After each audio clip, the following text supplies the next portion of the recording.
Alright, let's try this again. I just filmed this whole video and my fan was on, so the audio sucked. Alright, I'm gonna do this again.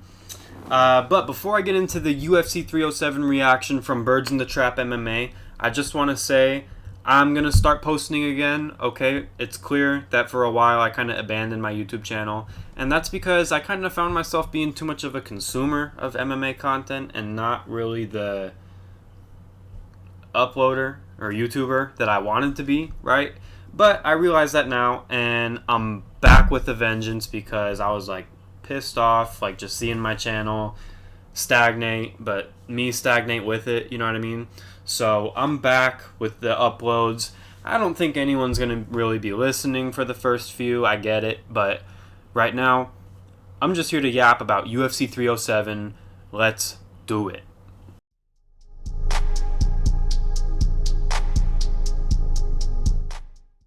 Alright, so here I am on UFC Stats. I'm actually surprised that they already have this up. Usually MMA YouTube is faster than UFC Stats. So, shout out to the UFC. Let's go. And you know what? When I filmed this the first time, I started from the bottom up. But I'm actually going to reverse the order because who the hell wants to hear about this first? Let's talk about Alex fucking Pereira versus Kahlil Rountree Jr. It's no secret that I'm a Pereira fan. I'm a big fan of Alex Pereira. I root for him in every fight. However, I'm a humble Pereira fan, alright? You're not going to catch me glazing, and you're not going to catch me doing a Shama chant, alright? The one thing that you can say is glazy is I do have a Shama shirt. I have the Shama shirt, alright? I only wear it when he fights, but yeah, come at me, because it's a good shirt. But anyways, I'm humble in picking him because obviously he lost to Adesanya, and ever since he lost to Adesanya, I've been like, okay, he's not some invincible, like, can't be touched fighter. Like, he obviously can get chinned. But at light heavyweight, he seemed like a different monster, alright? He's a beast, okay? And Kahlil Rountree Jr., okay? Man, make a good argument for Kahlil Rountree Jr., okay? He made it close with Anthony Smith. He lost to Dustin Jacoby, okay? I'm assuming if you're watching these videos, you've seen these guys fight and you know how these fights went, alright? If you saw that Jacoby fight, I think you would say Jacoby won, okay? I would pick Pereira to beat Jacoby, alright? Kahlil Rountree. Also, I mean, wasn't his second to last win is Chris Daukaus. Chris Daukaus, dude. Chris Daukaus, and he made it close with Anthony Smith. He made it close. How do you make it close with Anthony Smith? Okay. I'm not picking Kahlil Rountree, obviously. Alex Pereira, I don't want to say is going to smoke him, but I don't see what Rountree has to offer Pereira. It's going to have to be a big shot. He's got to land a big boom boom, you know? Big boom boom, or that's it, because otherwise I think Poaton's going home with another title defense. And this fight is a little weird. This entire card is a little weird. I feel like they do that every time they go to Salt Lake. Think of UFC 291. They just announce it out of nowhere, and the fights are kind of random. Like, last time we were in Salt Lake, it was the BMF title fight. So, I don't know what it is with Salt Lake getting these random-ass cards, but it is what it is. Alex Pereira fought in Salt Lake City before. I love that because Salt Lake City kills guys' gas tanks because of the elevation. But Pereira fought there before. He knows what to expect. I love that already. And I think he's way better than Kahlil. I think Alex Pereira can just pick his weapon. Punch, knee, kick. What do you want to do? I think he is going to fight smart enough to not get knocked out, excuse me. I think that the Pereira fight, or that Pereira and Adesanya 2 fight where he got knocked out was a big learning lesson for him. I think he was more reserved in the Blachowicz fight. The Yuri fight, first one got a little wild, right? But the last two, it seems like he's really honing his skills and not being some dumb fighter that's trying to rush the finish. So I'm picking Pereira to dominate this fight. Multiple knockdowns if Kahlil gets up from the first one. Pereira's going to win. Raquel Pennington, Juliana Pena. Wow.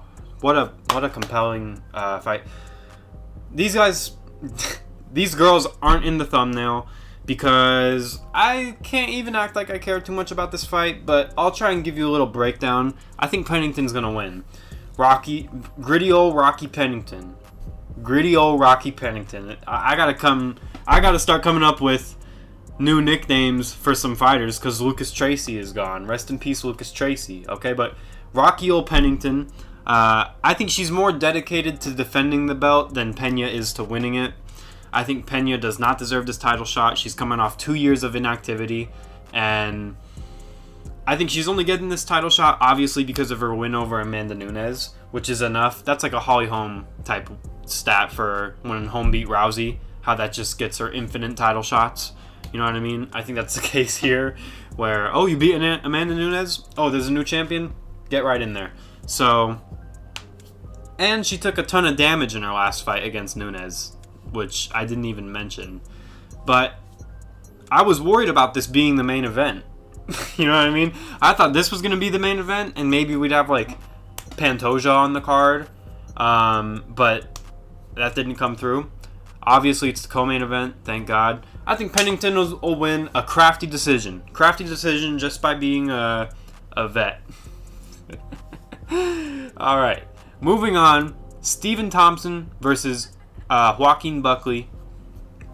This is a really interesting fight because Joaquin Buckley has done a really good job at changing my perception of him. At 185, I thought he was a dumb fighter that was just kind of rushing the finish too much and was also a bit chinny, okay?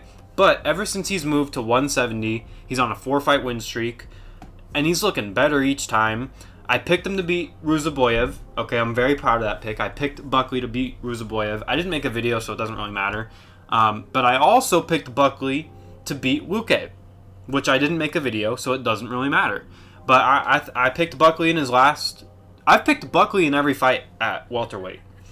But Stephen Thompson, older, coming off of his first submission loss to Shavkat, but on the feet, he is still incredible. I mean, his last win against Kevin Holland, sure, it was a little while ago, but he looked phenomenal on the feet, aside from like 1 or 2 moments from Holland. But that's Holland. He's also a good striker. He's on the card too. Stephen Thompson, I think, is going to win a decision. I'm picking Stephen Thompson by decision. I think that's the best pick you can do here.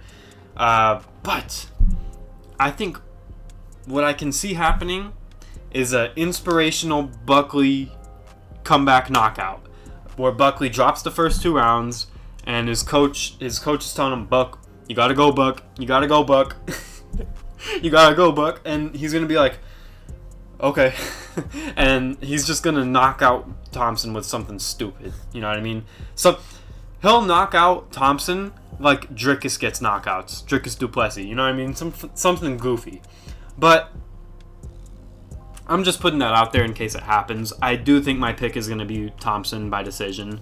Obviously, as the card gets closer, I will make a full card prediction. So maybe my pick will change until then. But for now, I'm picking Thompson by decision. Moving down on the card. When I was making the thumbnail for this video and I was just plucking names out, I was like, oh my god. This is a great card, man. Jose Aldo. Jose Aldo's on the card. Hell yeah. Jose Aldo, I made a video where it was about fighters that I need to see win. And I put Jose Aldo in that video, and he got it. He got the win against Jonathan Martinez. Dominic Reyes also won from that video. But anyways, Aldo got the win against Martinez. He looked really good in that fight. Actually, I don't think he even really had a hairy moment against Jonathan Martinez, if I'm not mistaken. My Chrome is just not loading here to see his record. But I don't know why we're doing this fight. I don't know why we're doing Jose Aldo versus Mario Batista. Because Mario Batista and Jonathan Martinez are like the same player build. You know what I mean? Same character right there. Oh, here we go. Yeah, he beat Martinez very clearly. They're the same player build. Why are we doing this to Aldo? Aldo deserves a fight higher up the ranks and not to fight Mario Batista. Because it's nothing but fight where Batista can like propel his name up, and Aldo doesn't really get shit from this. Now, unless Aldo doesn't really want to fight higher up the ranks and he just wants to fight and win, then I get it. Then I'm like, okay, Aldo, do your thing. I trust him to win either way. I think Aldo's going to win this fight by being the craftier vet. He's going to crafty vet his way through Batista. But let me say this about Batista. He's no joke. Obviously, he's on a win streak. Batista is pretty damn active. Wow, I didn't realize that. But Damon Blackshear fight. I thought Batista lost to Damon Blackshear. I remember watching it live and thinking, wow, Blackshear got the win on a week's notice. But it wasn't the case. From the Blackshear fight to the Simone fight, I think he improved tremendously. He looked really good against Simone. And I think that is him improving because Damon Blackshear obviously just got fucking brutalized. So I don't really know how good he is now. But, I mean, man, that's tough. That's really tough. My bad. I'm going to cut all that out. This fight does nothing for Aldo, but I'm going to pick Aldo to win by decision. But I think Batista is getting better and better. He looked really good in his last fight, but Aldo ain't Simone. Aldo ain't Simone, all right? Let's go, Aldo. Aldo's about to be on a 2-fight win streak. All right, moving on to the next fight. Roman Dolidze, Kevin Holland. Roman Dolidze. I actually thought Roman Dolidze was going to lose to Anthony Smith, if you can believe it or not. I thought that Smith was going to beat Dolidze, and Dolidze proved me wrong. And I mean, Jesus Christ, now he's ranked in 2 divisions. What's going on here? Moving back down the middleweight, though, I believe in the speed gap between divisions. Okay, I believe that if you're a 170-pounder, you're faster than middleweight. Okay, Kevin Holland has fought at middleweight, also fought at middleweight. I just said the same thing twice. He's fought at middleweight and welterweight. Obviously, his last win was at middleweight. But I'm picking him to win this fight because Dolidze just fought at 205, and those 205ers are plotty and slow, especially Anthony Smith. So I'm picking Kevin Holland by decision here.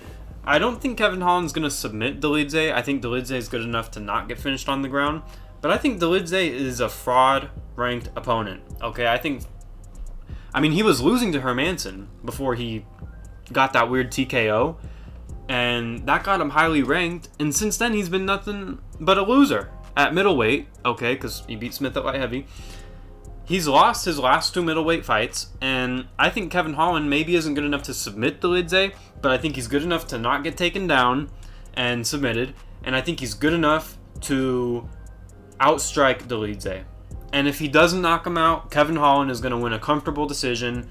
Another thing about Kevin Holland in this matchup that I like is Kevin Holland's coming off a win, okay? I really like Kevin Holland coming off a win. We all know Holland's mindset when he's coming off a loss. It's not the greatest. It's been covered widely. People think Holland's a coper, you know what I mean? And he copes with not being good enough to be a champion. I believe that to be true, okay? But when he's coming off a win, I think he's happy to be there, you know what I mean? Cool guy, chilling on the fight week. Whereas Kevin Holland off a loss, he's more like, obviously I don't want to fight for the belt. Why would I want to fight for the belt? You know what I mean? I'm trying to have some fun, guys. But anyways, Holland's going to get the win, in my opinion. Alright.